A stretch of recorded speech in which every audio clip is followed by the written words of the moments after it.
আসসালামু আলাইকুম। সবাইকে শুভেচ্ছা জানাচ্ছি। মাসুম মাহবুব দেখছেন ওপেন দ্য ইউটিউব চ্যানেল এবং মাসুম মাহবুব ফেসবুক পেজ।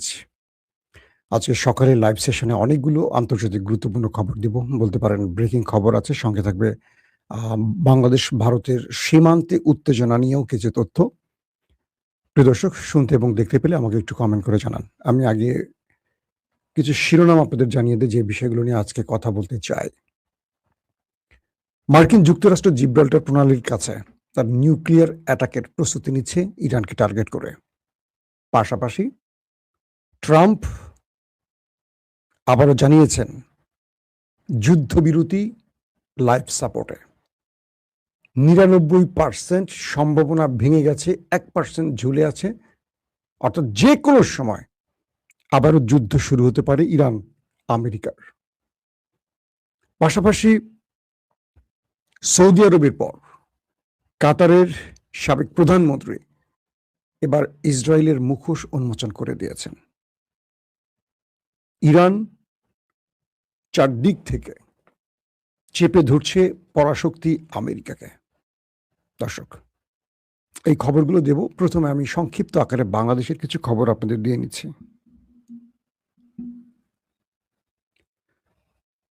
পশ্চিমবঙ্গে তৃণমূল কংগ্রেসের মমতা ব্যানার্জির পতনের পর ধর্মান্ধ বা হিন্দুত্ববাদী বিজেপির যে প্রার্থী বিজয়ী হয়েছেন শুভেন্দ্র অধিকারী, তিনি তৃণমূল ছাড়ার পর বিজেপিতে যোগ দিয়ে বরাবরই বাংলাদেশের বিরুদ্ধে সবসময় কথা বলেছেন এবং ঘৃণা ছড়িয়েছেন। তার প্রত্যেকটি বক্তব্য শুনলে আপনারা হয়তো বুঝবেন। সর্বশেষ বক্তব্যগুলো আপনারা শুনেছেন, আমাকে আর নতুন করে বলতে হচ্ছে না।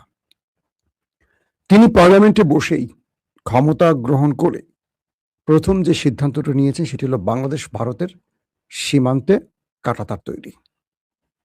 তিনি তার সরকার, কেন্দ্রীয় সরকারের মাধ্যমে ৪৫ দিনের মধ্যে ভারত, বাংলাদেশ এবং ভারত সীমান্তে যেটা পশ্চিমবঙ্গ অঞ্চল, এখানে কাঁটাতার নির্মাণের নির্দেশনা দিয়েছেন। ৪৫ দিনের মধ্যে এখানে কাঁটাতার তৈরি হবে।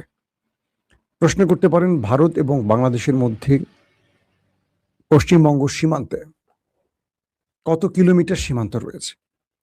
২,২১৬ কিলোমিটার বাংলাদেশের সাথে পশ্চিমবঙ্গ অঞ্চলে আমাদের সীমান্ত রয়েছে। আবারও বলছি, ২,২১৬ কিলোমিটার আমাদের ল্যান্ড বর্ডার রয়েছে। এর মধ্যে ১৬৪৮ কিলোমিটার কাঁটাতার দেয়া আছে। অর্থাৎ ২,২১৬ কিলোমিটারের মধ্যে ১৬৪৮ কিলোমিটার আমাদের কাঁটাতারের বেড়া দেয়া আছে। ফাঁকা আছে ৫৬৯ কিলোমিটার। এই ৫৬৯ কিলোমিটার শুভেন্দ্র অধিকারী ক্ষমতায় বসে কাঁটাতার নির্মাণের নির্দেশনা দিয়েছেন। বলা আছে শূন্য রেখা থেকে, আমাদের দুই দেশের যে শূন্য রেখা আছে, এখান থেকে ১৫০ গজের মধ্যে কোনো কাঁটাতার, মানে ১৫০ গজের পরে কাঁটাতার নির্মাণ, এর মধ্যে কোনো কাঁটাতার নির্মাণ করা যাবে না। এটি ইন্টারন্যাশনাল আইন এবং সীমান্ত আইন। অর্থাৎ ১৫০ গজের মধ্যে কেউ কাঁটাতার তৈরি করতে পারবে না। যদি ১৫০ গজের মধ্যে কাঁটাতার তৈরি করতে হয়, দুই রাষ্ট্র লিখিতভাবে সিদ্ধান্ত নিয়ে একে অপর, অর্থাৎ যদি ভারত তৈরি করে বাংলাদেশের অনুমোদন নিতে হবে লিখিত আকারে, যদি বাংলাদেশ তৈরি করে ভারতের অনুমতি নিতে হবে লিখিত আকারে। এই পরিস্থিতির মধ্যে হঠাৎ করে পশ্চিমবঙ্গে আবারও সীমান্ত উত্তেজনা শুরু হয়ে গেছে।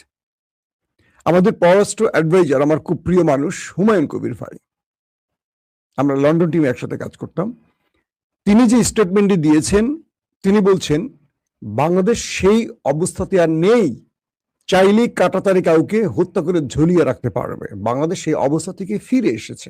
আমার তার স্টেটমেন্টটা খুবই ভালো লেগেছে। তিনি বলছেন সীমান্তে কোনো সিদ্ধান্ত নিতে হলে অবশ্যই বাংলাদেশ সরকারকে অবগত করতে হবে। কেউ একক সিদ্ধান্তে কিছু করতে পারবে না। আর বাংলাদেশ পূর্বের পররাষ্ট্রনীতিতে ফিরে যাবে না। ইতিমধ্যে ভারতকে চাপে ফেলতে বাংলাদেশ পাকিস্তানের সাথে বেশ কিছু সম্পর্কের উন্নয়ন ঘটাতে চাইছে।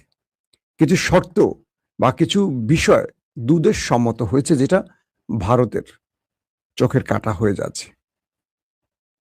এখন পশ্চিমবঙ্গ সরকার যেভাবে বাংলাদেশকে উত্তপ্ত করতে চাইছে, এটা তারেক রহমান সরকারের জন্য বেশ চাপের হবে। তবে তারেক রহমানকে অবশ্যই এক্ষেত্রে শেখ হাসিনার ফর্মুলা মেনটেন না করে ঠিক ইউনূসের ফর্মুলা মেনটেন করতে হবে। কিরকম? যখনই ভারত আমাদের উপর চাপ দেবে, আমাদের উচিত হবে পাকিস্তান এবং চীনের সাথে সম্পর্ক বৃদ্ধি করা, যেটি ইরান করছে। আমেরিকার মতো পরাশক্তিকে নাকে দড়ি দিয়ে ইরান কিভাবে ঘোরাচ্ছে, আজকে ট্রাম্পের স্টেটমেন্ট কি? আমি 4 দিন ওয়েট করেছি ইরানের একটা প্রেমপত্রের, মানে একটা চিঠির, আর ইরান সে চিঠিতে আমাকে পুরোপুরি কি মানে হৃদয়ের মধ্যে কঠিন আঘাত করে বসলো, যাতে করে যুদ্ধবিরতি শেষ হয়ে যাচ্ছে। কারণ ইরান মার্কিন যুক্তরাষ্ট্রের দুজন কঠিন পার্টনার না, কঠিন শত্রু চীন রাশিয়ার সাথে সম্পর্ক সৃষ্টি করেছে। আজকে আমেরিকা ইরানে হোঁচট খাচ্ছে। তো বাংলাদেশ যদি শেখ হাসিনার ফর্মুলা মেনটেন করে যে নরেন্দ্র মোদীর কাছে দেহ মন সব বিক্রি করে দিয়ে নিজেকে সঁপে দেয়, তাহলে বাংলাদেশ কখনো দাঁড়াতে পারবে না। সারা জীবন বাংলাদেশকে ভারত আর অঙ্গরাজ্য মনে করে পায়ের নিচে পিষ্ট করবে। আর যদি বাংলাদেশ ভারতকে বলতে পারে যে তুমি যদি আমাকে চোখ রাঙানি দাও, আমি তোমাকে চোখ রাঙানি দেব, সঙ্গে সঙ্গে ভারতের চেয়ে শক্তিশালী সামরিক বা বাণিজ্যিক পার্টনার চীনকে বাংলাদেশ কাছে টানে, আবার ভারতের চির প্রতিদ্বন্দ্বী পাকিস্তানকে যদি কাছে টানে, খেলা শেষ ভারতের। কারণ এই অঞ্চলে ওই দুটো রাষ্ট্রের মিত্র বাংলাদেশকে ভারত বেশি দিন টলারেট করতে পারবে না। তাহলে বাংলাদেশের সাথে আপোষ করতে হবে।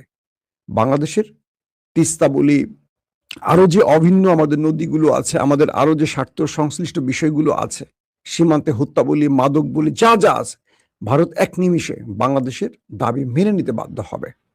কিন্তু হাসিনা সেটা করেনি। অবৈধ ক্ষমতা টিকিয়ে রাখার জন্য সবকিছু ভারতকে দিয়ে দিয়েছিল। আমি বিশ্বাস করি বিএনপি সরকার, অর্থাৎ তারেক রহমানের সরকার আগের পথে হাঁটবেন না। দর্শক, চলেন আপনাদেরকে এবার আমরা আন্তর্জাতিক খবরগুলো দেওয়ার চেষ্টা করি।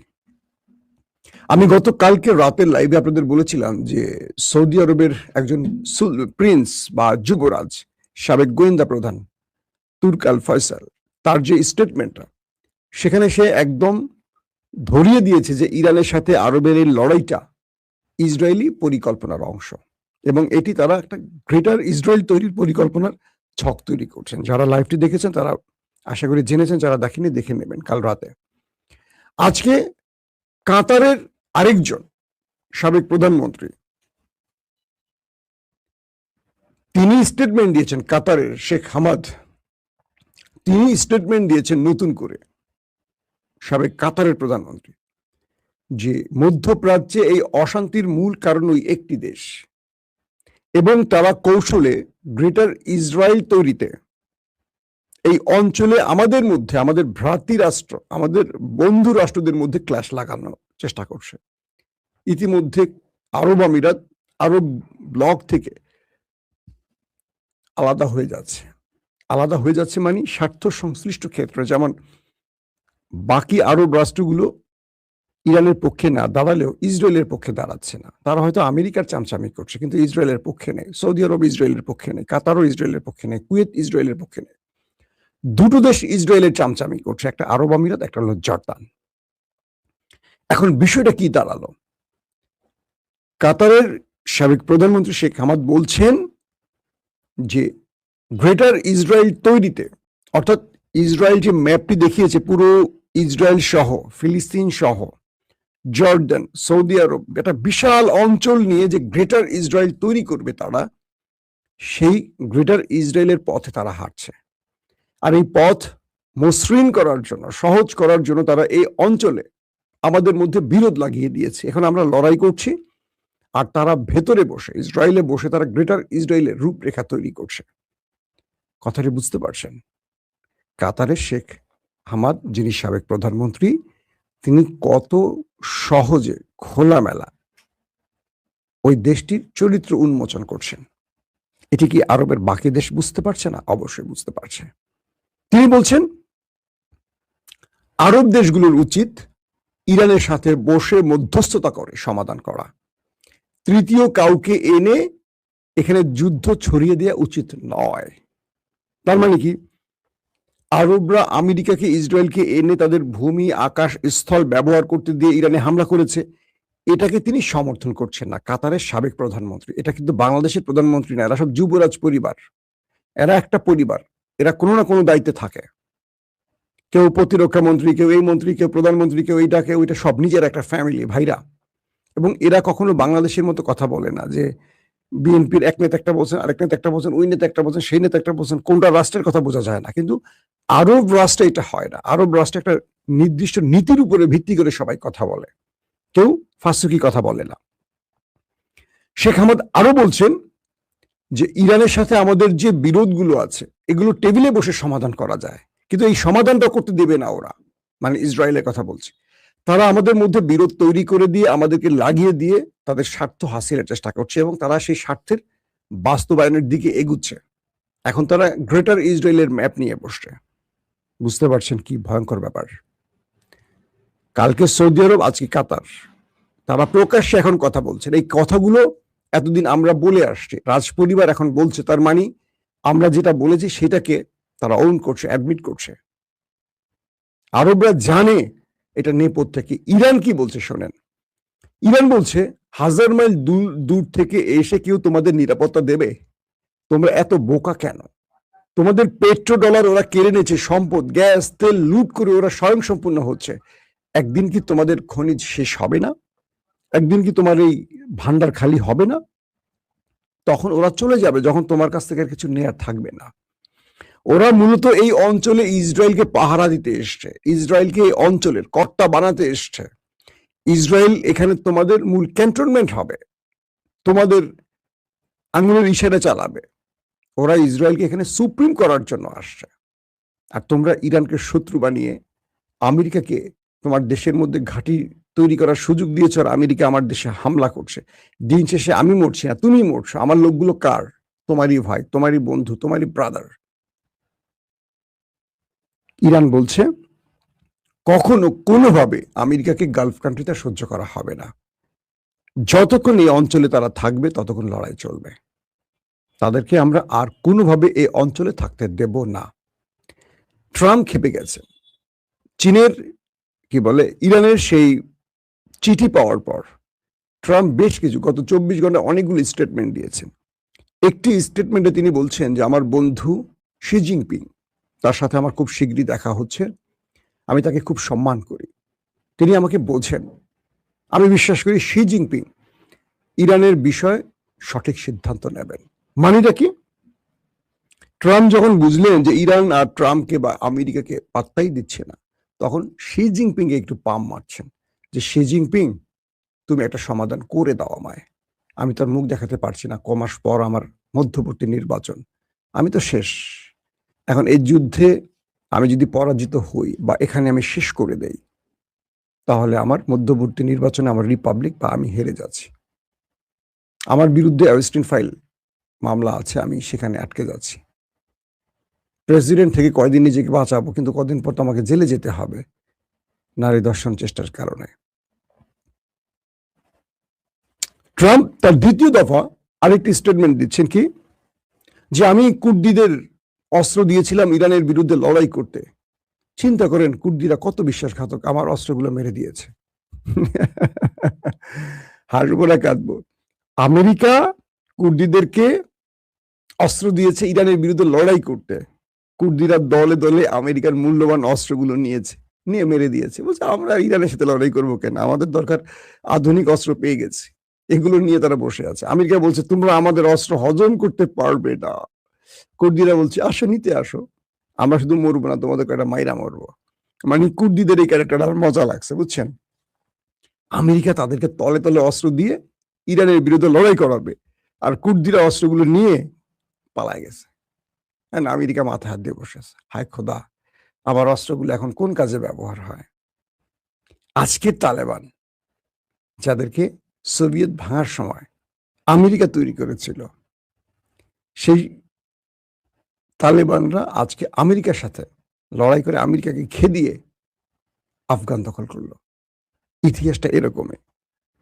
ট্রাম্প তার আরেকটি স্টেটমেন্ট দিয়েছেন যে আমি 4 দিন ধরে ইরানের সেই চিঠির অপেক্ষা করেছি, কিন্তু যে চিঠিটি আসছে মনে হচ্ছে ইরান কয়েক সেকেন্ডে সেই চিঠির উত্তরটা লিখে আমাদের পাঠিয়ে দিয়েছে, আমাদেরকে মূল্যই দিল না।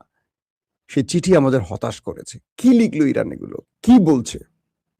যুদ্ধবিরতি এখন লাইফ সাপোর্টে চলে গেছে, লাইফ লাইনে চলে গেছে। 99% সম্ভাবনা আবার যুদ্ধ বেঁধে যাওয়ার, 1% ঝুলে আছে। কে বলছে? Donald Trump. তার মানে ইরান আমেরিকার প্রস্তাবনার যে উত্তর দিয়েছে, মাসুম ভাই আপনার হেটার্স আজ নাই নাকি? আমার হেটার্স কারা বলেন? সবাই তো আমাকে ভালোবাসে না। আজকে আমার হেটার্স খোঁজেন তো, 2-1 হেটার্স বের করেন। মাসুম ভাই, পরমাণু বোমাবাজি জাহাজ কোন এলাকায় আছে? জিব্রাল্টার। তো এখন যে বিষয়টি তৈরি হলো, এই পরিস্থিতির মধ্যে তিনি বলছেন যুদ্ধবিরতি এখন লাইফ সাপোর্টে, যে কোনো সময় এটা ভেস্তে যাবে, আবার নতুন করে যুদ্ধ শুরু হওয়ার সম্ভাবনা বেশি। কারণ ইরান আমাদের যে প্রস্তাবনাগুলোর উত্তর দিয়েছে, একটি তো আমরা সমর্থন করতে পারছি না। ইরান নিউক্লিয়ার ইস্যুটা পুরো বাদ দিয়ে দিছে, যেটি আমাদের মূল টার্গেট।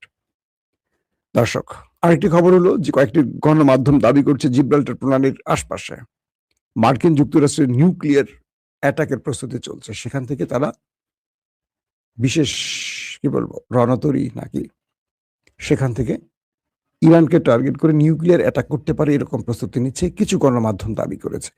এটি যদি হয়ে থাকে এটা খুব ভয়ঙ্কর ব্যাপার। মার্কিন যুক্তরাষ্ট্রের আরেকটি তথ্য আছে যেটা দিয়ে শেষ করবো আজকের ভিডিও। ইরানের সাথে 40 দিনের যুদ্ধে তারা, কেউ বলছে 50%, কেউ বলছে 30% অস্ত্র ফুরিয়ে গেছে, ড্রোন মিসাইল হাবিজাবি ফুরিয়ে গেছে। অবাক লাগে না যে ইউক্রেনের সাথে রাশিয়া আজকে কত বছর যুদ্ধ করছে, এখনো রাশিয়ার অস্ত্র ভান্ডার খালি হয়নি। ইরানের সাথে 40 দিনে আমেরিকার অস্ত্র প্রায় ফুরিয়ে আসছে। অর্থ কি? এত ম্যাসিভ আকারে, এত বড় আকারে ইরানে হামলা করছে আমেরিকা, নাকি আমেরিকার অস্ত্র আসলেই কম ছিল অথবা বিক্রি করে ফেলছে? বিশ্লেষকরা বলছেন আমেরিকা ইরানের মধ্যে এত ম্যাসিভ আকারে অ্যাটাক করেছে যে তাদের অস্ত্র প্রায় ফুরিয়ে আসছে। কিন্তু ইরান এই যুদ্ধ চলাকালীন সময়ের মধ্যে 24 ঘন্টা 7 ডে অস্ত্র তৈরি করেছে, ড্রোন তৈরি করেছে, মিসাইল তৈরি করেছে। যেই কারণে ইরানের পররাষ্ট্রমন্ত্রী বলছে, যখন সিআইএ রিপোর্ট দিয়েছে যে ইরানের অস্ত্র 75% এখনো অক্ষত আছে, মজুদ আছে, 75% ট্রাম্প বলছিল যে সব শেষ, কিন্তু সিআইএ বলছে না সব শেষ না, 75% আছে এখনো, মাত্র 25% তারা ব্যয় করেছে। আর আব্বাস আরাকচি বলেছিল কি 120% এখন আমাদের আছে। 120 মানে 100%, 120% আছে। কারণ এই যুদ্ধ চলাকালীন সময় থেকে অদ্যাবধি আমরা যে পরিমাণ অস্ত্র নির্মাণ করেছি শত্রুকে ঘায়েলের জন্য, এটা আমেরিকা কল্পনাই করতে পারবে না। প্রত্যেকে ভালো থাকবেন। আল্লাহ হাফেজ।